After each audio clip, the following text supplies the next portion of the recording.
చందమామ కథలు. సుడిగలవాడు.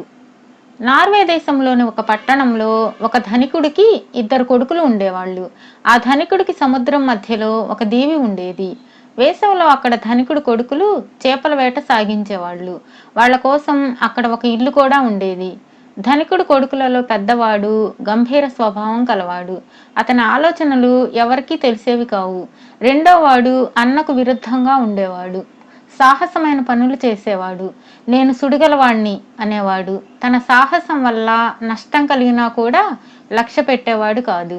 ధనికుడు చనిపోయాక మిగతా ఆస్తితో పాటు సముద్రంలో ఉన్న దీవి కూడా అన్నతమ్ములకు వచ్చింది. వాళ్ళు భాగాలు పడలేదు.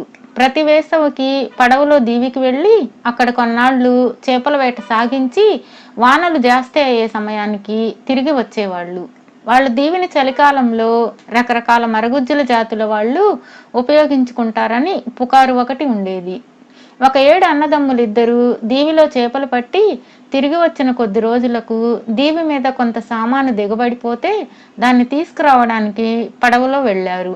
వాళ్ళు తిరిగి బయలుదేరే వేళకు సూర్యాస్తమయం అయింది. అన్న తమ్ముడితో, మనం ఈ పూట తిరిగి పోవద్దు, ఈ రాత్రి తుఫాను వచ్చేలా ఉంది, రేపు ఉదయం బయలుదేరుదాం అన్నాడు. తుఫాన్ రాదు, ఏమీ రాదు, మనం బయలుదేరుదాం పదా అన్నాడు తమ్ముడు. నేను చాలా అలసిపోయాను, ఈ పూట ప్రయాణం చేయడం నా వల్ల కాదు అన్నాడు అన్న. ఆ రాత్రికి ఆ అన్నదమ్ములు దీవిలో ఉన్న ఇంట్లోనే గడిపారు. తమ్ముడు తెల్లవారి లేచేసరికి అన్న లేడు. వాళ్ళు వచ్చిన పడవ కూడా లేదు. కానీ ఆహార పదార్థాలు, ఒక తుపాకీ, ఇంకా అనేక ఇతర వస్తువులు ఉండిపోయాయి. అన్న సాయంకాలానికి తిరిగి వస్తాడులే అనుకుని తమ్ముడు వంట చేసుకుని సుఖంగా భోజనం చేశాడు. రోజులు వారాలు గడిచిపోతున్నాయి. కానీ అన్న జాడలేదు. తన వంతు ఆస్తి కూడా కాజేసే ఉద్దేశంతో తనను అన్న ఈ నిర్జనమైన లంక మీద వదిలి వెళ్ళాడని తమ్ముడు గ్రహించాడు. అన్న అవతలి ఒడ్డు చేరుతూ పడవను బోల్తా కొట్టించి తన తమ్ముడు సముద్రంలో మునిగిపోయినట్లు ఊళ్ళో అందరికీ చెప్పాడు. అయితే తమ్ముడు విచారించి మతి పోగొట్టుకోలేదు. ఒక తెప్ప తయారు చేసుకుని దాని సహాయంతో చేపలు పట్టాడు. తుపాకీతో పిట్టలను కొట్టాడు. ఎలాగో తన పొట్ట పోసుకుంటూ ఆ దీవి మీదనే నివసించసాగాడు. చలికాలం వచ్చేసింది. అందరూ అనుకునేది నిజమైతే ఆ దీవి మీదకి మరగుజ్జులు వచ్చేది ఈ రోజుల్లోనే. రాణి కాస్త సందడగానన్నా ఉంటుంది అనుకున్నాడు తమ్ముడు. నడి శీతాకాలంలో ఒకనాటి చీకటి పడినాక సముద్రం మీద నుంచి అతనికి వాద్య సంగీతం వినవచ్చింది. అతను బయటకు వచ్చి చూసేసరికి సముద్రం మీద వెలుగు కనబడింది. ఆ వెలుగు ఒక పడవ నుంచి వస్తున్నది. దాని తెరచాప నలుచదరంగా పట్టుతో చేసినట్లుగా ఉన్నది. దాని కట్టుతాళ్ళు ఉక్కు తీగలంత సన్నగా ఉన్నాయి. పడవ నిండా మరగుజ్జులు నీలం రంగు బట్టలు ధరించి ఉన్నారు. చుక్కాని వద్ద పెళ్లి కూతురు వేషంలో ఒక అమ్మాయి నిలబడి ఉన్నది.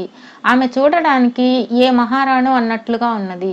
ఆమె మరగుజ్జు కాదు, మామూలు మనిషే. పడవ తాడున్న చోటికి వస్తుండడం గమనించి అతను చప్పున ఇంట్లోకి పరిగెత్తి గోడన వెళ్లాడుతున్న తుపాకీ తీసుకుని అటక మీదకెక్కి కూర్చున్నాడు. త్వరలోనే మరుగుజ్జులందరూ ఇంట్లో ప్రవేశించారు. ఇల్లు వాళ్లతో కిటకిటలాడిపోయింది. మరుగుజ్జులు ఇంటిని రాజభవనంలాగా చేశారు. ఎక్కడ చూసినా వెండి, బంగారు, పాత్ర సామానులే. మరుగుజ్జులందరూ భోజనాలు చేసి కోలాహలంగా నృత్యం చేయసాగారు. ఒక్క పెళ్లి కూతురు తప్ప మిగిలిన వాళ్ళందరూ నృత్యం చేస్తున్నారు. మరుగుజ్జు పెళ్లి కొడుకు ఆమెను నృత్యం చేయమని ఆహ్వానించాడు. కానీ ఆమె చిరాకు పడి వాడిని ఒక్క తోపు తోసింది. తమ్ముడు అటక మీద నుంచి గాలి కిటికీ గుండా బయటకు దిగి మరుగుజ్జుల పడవను బంధించి ఇంటి ముందు ద్వారానికి వచ్చి లోపల జరిగేది చుట్టూ నిలబడ్డాడు.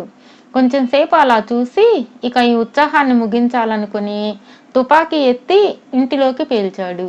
తుపాకీ మూత వినగానే మరగుజ్జులందరూ పోలోమని బయటకు వచ్చేశారు.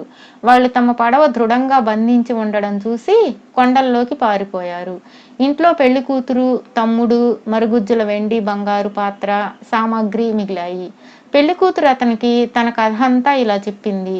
ఆమె చిన్నపిల్ల అయి ఉండగా మరుగుజ్జులు ఆమెను ఎత్తుకొని పోయి పెంచారు.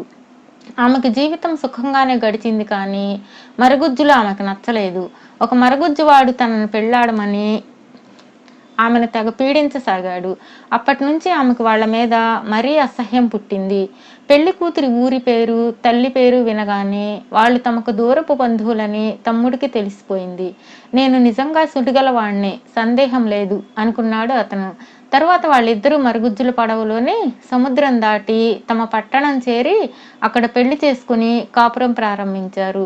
ఇప్పుడు తన తమ్ముడు తనకన్నా ధనికుడు కావడం చేత అన్న అతని సంపద మరుగుజ్జుల నుంచే వచ్చిందని ఊహించాడు. మరుసటి ఏడు శీతాకాలం అన్న దీవి మీదకు వెళ్ళాడు.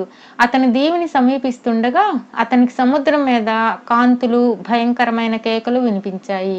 అతను భయపడి తమ ఇంటిలోకి పరిగెత్తాడు. ఈసారి సముద్రం మీద వచ్చిన వాళ్ళు మరొక జాతి మరుగుజ్జులు. వాళ్ళు లావుగా ఉండి పైనుండి కిందకు తోళ్లు ధరించి ఉన్నారు. వాళ్ళు పడవలో రాలేదు, సముద్రాన్ని ఈదుకుంటూ వచ్చారు. వాళ్ళు తమ ఇంట్లోకి రాబోతున్నారని గ్రహించిన అన్న తాను కూడా అటక మీదకి ఎక్కాడు. ఒక మరుగుజ్జు పొయ్యిలోకి తుమ్మేసరికి నిప్పు రాజుకున్నది. ఆ నిప్పులో మరుగుజ్జులు సముద్రపు పాచి, తడి చెక్కలు వేసి ఇల్లంతా ఊదర పెట్టారు. అన్న కూడా గాలి కిటికీ నుండి బయటకు పోయి యత్నించాడు. కానీ మరుగుజ్జులు స్థూల శరీరం కావడం చేత మధ్యలో ఇరుక్కుపోయి భయంతో కేకలు పెట్టాడు. మరుగుజ్జులు అంతకన్నా గట్టిగా కేకలు పెడుతుండడం చేత అన్న కేకలు ఎవరికీ వినిపించలేదు. తొలికోడి కూసే వేళకు మరుగుజ్జులు వెళ్ళిపోయారు. అన్న కూడా గాలి కిటికీ నుంచి యువతల పడగలిగాడు. అతను ఎలాగో ఇంటికి చేరాడు.